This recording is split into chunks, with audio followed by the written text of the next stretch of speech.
Now, Sports Talk with Broads. Here's Hunter Brody.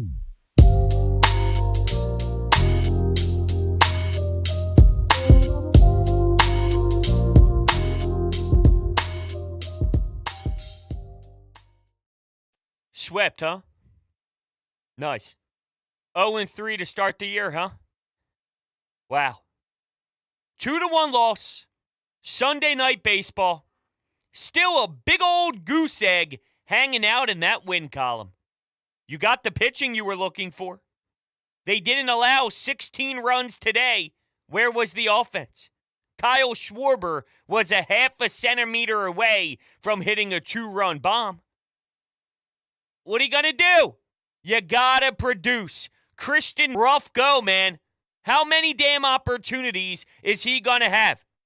Fouls out into, or pops up into foul territory, goes down looking with a couple of base runners. That's after Edmundo Sosa beats out an infield single. You get a little bit of noise. Bryson Stott singles. You get two men on, and it was atrocious from him. He grounds out into a double play. It was pathetic what he did in the batter's box. Now, he hit 166 prior to being here in Philadelphia, so we knew he was going to struggle with the bat, but that hurt you today. The lineup was a bit bizarre, but that's what's going to happen when you have a lefty on the bump in Perez. You know things would shift, so Harrison made the lineup. We talked about Bohm getting slotted over to first base, Edmundo Sosa going to third, which makes a lot of sense with Derek Hall not being able to produce against lefties. I have no problems, really, with what Rob Thompson did. Christian Pache was going to play. Dave Dombrowski and this organization feels like they could maybe rework his offensive game, and Pache could be someone similar to Brandon Marsh, just a right-handed version. I hate to break it to you, I don't know if it could get much worse than Pache. Brandon Marsh could have absolutely done a way better job in this ballgame, but this is what the manager was handed, and this is what you do when you see a lefty in the game. You put your right-handed bats out there. It's just unfortunate that he stinks. Dave needs to find a right-handed stick. I don't think the answer is Scott Kingery, and I don't think the answer is Pache. He's a good glove. You saw him get a good jump early in the baseball game after his double play ball. But I ain't going to cut it. Yeah, I trust a lot about what this Phillies team has done over the last couple of years, rebuilding some players, pitching and hitting. Alec Bohm, getting Rhys Hoskins back, I think is important. That sometimes slips underneath the radar because under the Gabe Kapler regime, it went way out of control and it went south very quick. So retooling that a bit. Working with these players, Jose Alvarado sent down, and he gets fixed. And honestly, looking at Brandon Marsh, I think Brandon Marsh here is way better than what he was prior to the trade.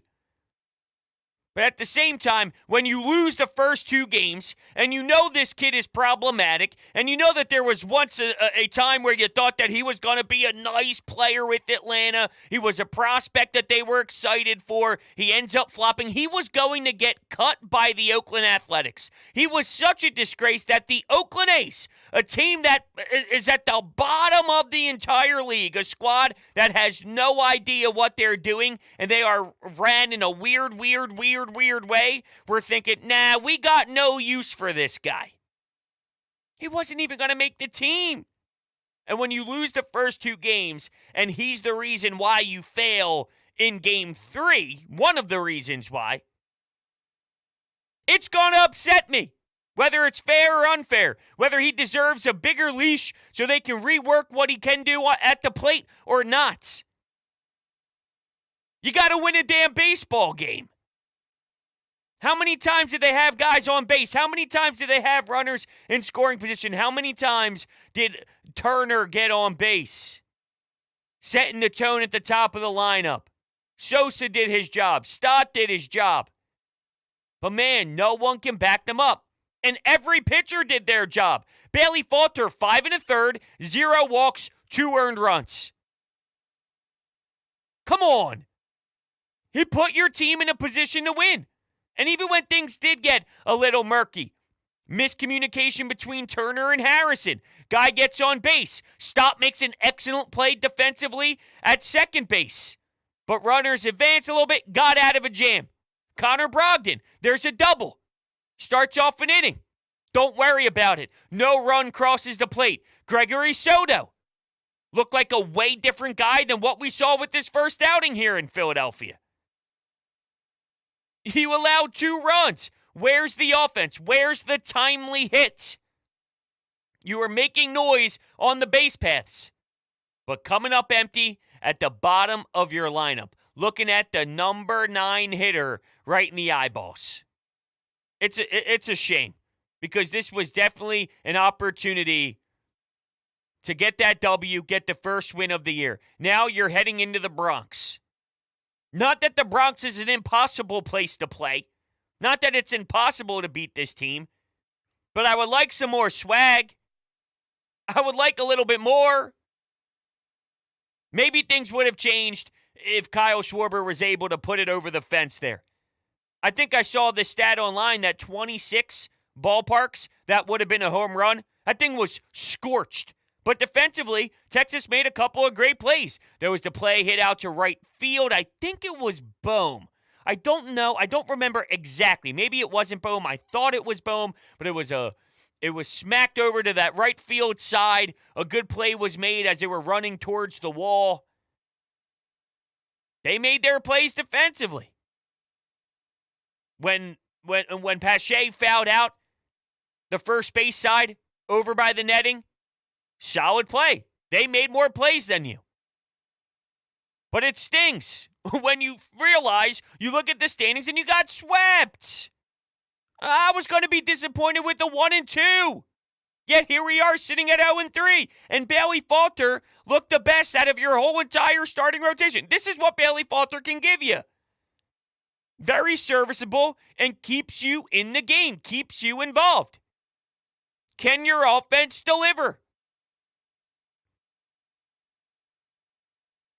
Oh, man. The sky's not falling. But there's a difference between the sky is falling and irritated. And I don't think it's outrageous to be a bit irritated with their first series. Everything's not lost. You got to keep it in perspective. Look at what happened last season. It's going to be a wild journey. There's going to be so much that happens. 10-game winning streaks and 3 series in a row that they fall. There's going to be a series against Pittsburgh. Remember all those times? Oh, man, out in Arizona, that costed you. Talk about a headache. You go to Pittsburgh after an all-star break, after you make some acquisitions, you fail miserably. There were so many things that made my eyes bleed. But that's the beauty of the sport, no? For all the greatness. You think you're going to L.A. you know you're going to L.A. because we know the schedule. But I'm just saying, you go out to L.A. for a 4-game set. Remember last season? You go take 3 of those games, and really you could have won all 4, but you blew one. You blew the last game. You're still satisfied with 3-1, but who would have thought the Phillies would go into L.A. and do that level of damage? It's going to be all over the place. With that said, when it's the down bad times, you got to understand, I'm going to be mad. I'm going to be angry. I don't care if it's game 2. I don't care if it's game 3. I don't care if it's game 56. I don't care if it's game 106. So, with Taijuan Walker getting the ball in New York, he's going to need to be something special to help his new team out. You got the contract. You got the big bucks. Hey, Taijuan Walker, we need you here, kid. I want to see him smiling in the dugout with the big, fat chewing, smiling, giving his teammates high fives after he goes 6 2/3 and only allows 1 earned run. Gets Aaron Judge swinging on a nasty off-speed pitch. Maybe the fastball blows it by a couple guys. Volpe, you're excited for your young prospect. You're excited for your shortstop. Shove it. We need you here, kid. And I demand it. Anyway, proud of the bullpen. You can see what Soto brings to the table when he can find everything close to the strike zone. Because all the other times, which will pop up again, unfortunately, will probably be tough. But when he's in range, it's there. Guys are on second. Guys are on first base. Maybe a 2-out rally. Is that too much to ask? You get a 2-out rally, one of your utility guys, and he's kind of an in-betweener. He's a really good utility guy, but Sosa could play. I think he's better than just a utility guy, but he's not good enough to be like a legitimate starter if you're on a really, really good team. But that's no knock on Edmundo Sosa. I love what he provides for this squad. But you have a chance, and you're in a position where your utility guy on this roster beats out an infield single by hustling his balls off and getting down that first base side. It was insane. Just busting his ass. Now you get a couple guys on because after that, Stott did his thing. 2-out route. Can we do something? Nope. Here's one of the worst hitters we've seen in baseball over the last couple of years. And he lets everybody down. I can't get over it.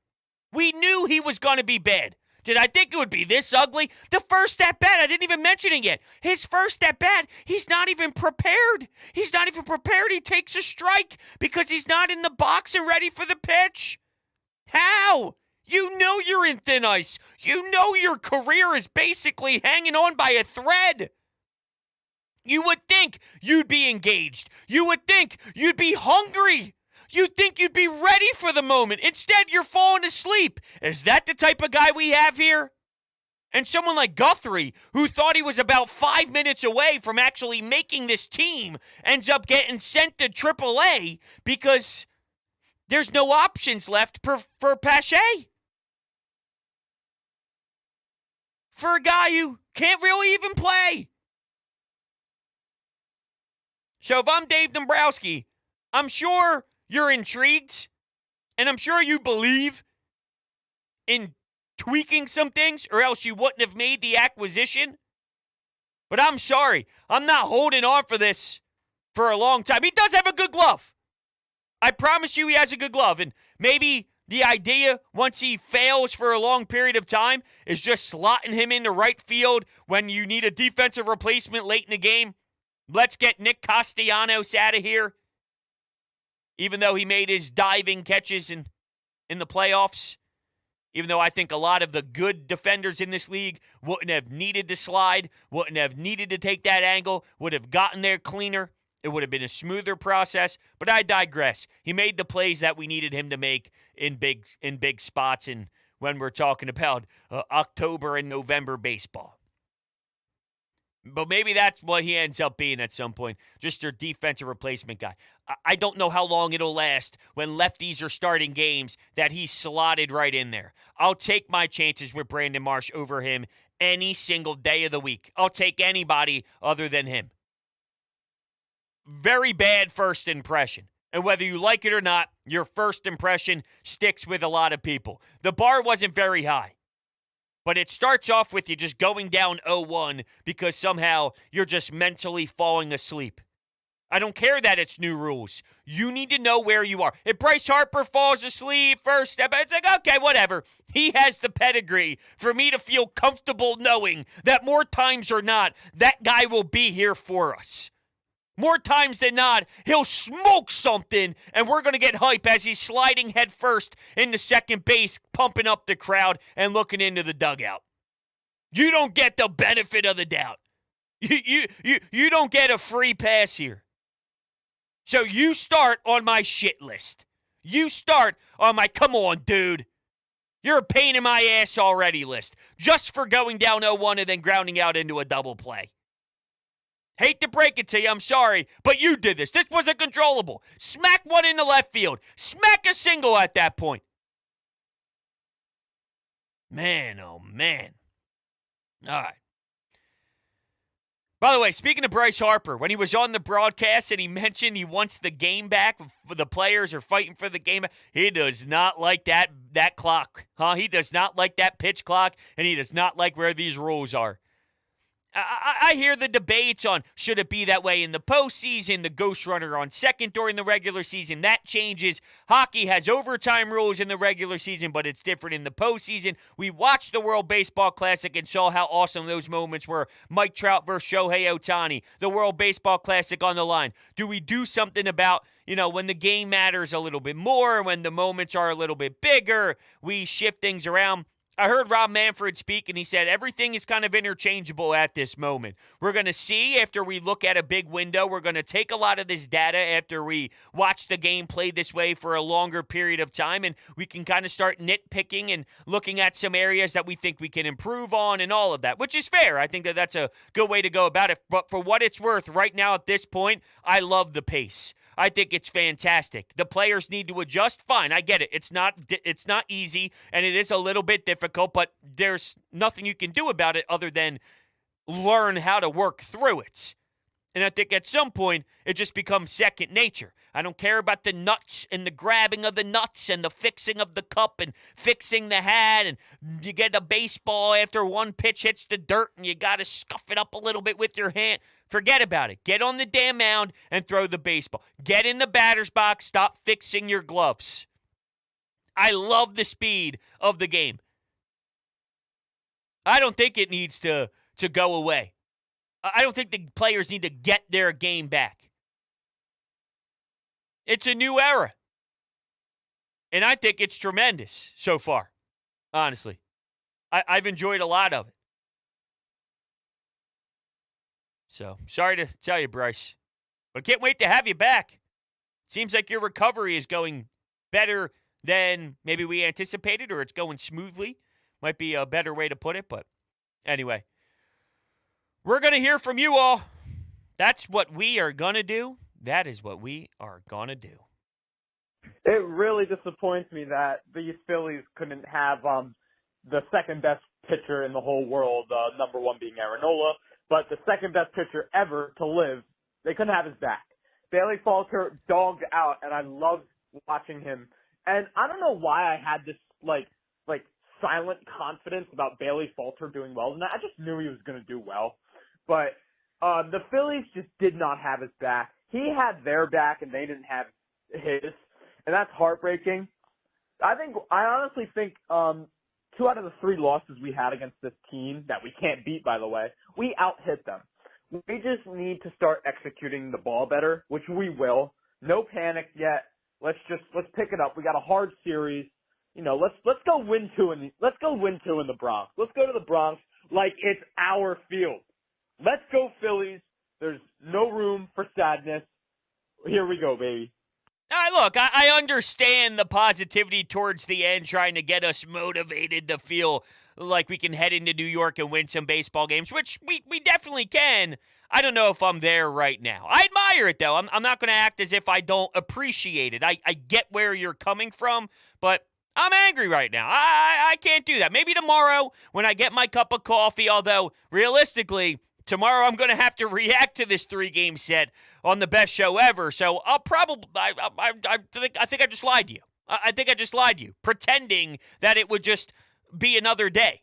It won't be, because I'm going to have to reflect on the garbage we just saw for 4 hours from 2 to 6. Make sure you check it out. You know what I'm saying? But with your point to Bailey Falter, if you go to 2021, you said you felt there was something in you that felt he could do this and have a good day. He can. I mean, you look through some of his game logs and what he did for us last year. He provides a nice little role. He can give you a start. He can give you 5 innings and keep the game close, keep it in range, give your offense a chance to swing the bats and only have to score a couple of runs so you can come out on top. So Bailey Falter going 5 1/3 and only allowing 2. I've seen Bailey Falter do that, and it's just there's times where it's not that sharp. Like the margin for error for him is a little bit different, obviously, as someone who is a 5th, 6th kind of guy. But yeah, I mean, I'm not shocked. No one's in disbelief. No one's talking about today, oh my Lord, I can't believe Bailey Falter. No, I mean, I think it's fair to go, Bailey, 5, anything, is this outrageous? Heading into each outing that he starts, Bailey, can we get 5 and 2? Anything in that 5 and 2 range. If he goes 4 2/3 and allows 1 earned run, that's great. If he gives you 4 2/3 and allows 2, you can work with that. If he gives you 5 1/3 and allows 2, you're good. I don't think that that's out of the norm. So for you to feel like he can do this, I think he kind of proved that to you last season. His stats fully last year, I guess it looks a little inflated. Oh, no. 3.86 ERA last year in 84 innings. That's not bad. That's not bad. His career is a little inflated. That's what I originally saw at 4.36 ERA because his first year in 2021, he had a 5.61 in 33 innings. But last year, 84 innings in a 3.86 is nothing to sneeze at. Is that the right phrase to say? Let's go to our next call. I know better than to overreact, but 0-3 heading to the Bronx for the Yankees. And also Pache, however you say it, Pache, however you say it, has probably played his last game against the Phillies after that performance. Only reason he stays is if we struggle to find a replacement. Well, we may struggle to find a replacement. Dave's been looking for a replacement. It's not as if Dave Dombrowski woke up one morning and went, all right, what do we do? Oh, man, I got to go find a right-handed bat. Right-handed bat, center field. That's kind of been what they've targeted for a little bit of time now. I don't hate the idea of trading a Nick Maton and a Matt Vierling for Gregory Soto. I think you will show that will pay off dividends and that will be a solid move by him as the season progresses. But as soon as that happened, they realized, because they don't have a lot of faith in Brandon Marsh lefty, that there's a hole. They want a righty outfielder. They want a righty stick. Specifically someone who could play center field when there's a lefty on the mound, like in Perez. So this has been on their mind for a while. It's just, well, Pache's the guy that was out there. I don't know how long this goes. Plays a good glove. Is that going to keep him involved just because Schwarber in left field, Castellanos in right field? The DH has been in play here recently, but I'm just saying, in general, you know that the corner outfield spots haven't been the sharpest. He does play a great glove. Will that give him more time? Does that keep the window open? I sure hope not. Because if anything is similar to what I saw tonight and it reflects this game, I'm going to throw up more times than not when he's in the lineup. Wow, Broads. Yeah, definitely a disappointing opening day weekend. But you know what? Falter actually pitched pretty well, so I was happy to see that. And I know we didn't see what we wanted from Nola and Wheeler, but, I think the postseason fatigue, whatever, yeah, it sucks. But, the bats looked great. I think, everything looked fine, I guess. They just didn't win. So I'm not freaking out, but, yeah, it kind of sucks. But they did fine. They did fine. They look good. No, I mean, I don't know if I feel the same way. They look good? Not really. They are fine. It's a little too mellow for me. And look, maybe I'm the jerk off. Not maybe. I am a jerk off. I react every night. So some nights, look, there's 162 of these puppies, right? Some nights I do feel that way, where it's like, all right, what are you going to do? We got a game tomorrow. Maybe it's because it's early in the season, when we get into the thick of it, the dog days of summer. I've already reacted 80 times. Maybe the 81st time it's a 2-1 loss on the road, and you throw your hands up and say, what the hell? You'll get them next time. You start a new series tomorrow. Let's flush this one down the toilet. Forget about it. Let's not look at the tape, and let's just address our next opponent. That stuff happens. 3 games in, though, I'm not there. I got a little more, whatever you want to call it. A little more anger, maybe. Anyway, we'll shut it down here. Starting tomorrow, you're out in New York. Can't wait to see how they react to this with one of their big additions on the mound. Thank you guys so much. I appreciate all your love and support. You're the greatest. A couple things real quick. One, if you're new to the YouTube channel, make sure you smash that subscribe button. The numbers on the podcast audio, like Spotify, Apple Podcasts, Google Podcasts, if you search Sports Talk with Broads Media, they've been really up. They've been surging. It's been fantastic. So if you're interested in taking Broads on the road with you, make sure you head on over to Apple Podcasts, Spotify, and all your podcasting platforms. The show is there. As soon as it's done on YouTube, it gets uploaded right to all those platforms. 5-star ratings, reviews, you name it, all that good stuff. If you can pop that, pop on over there and do some of that, I greatly appreciate it. You guys are awesome. Thank you. Talk to you guys tomorrow.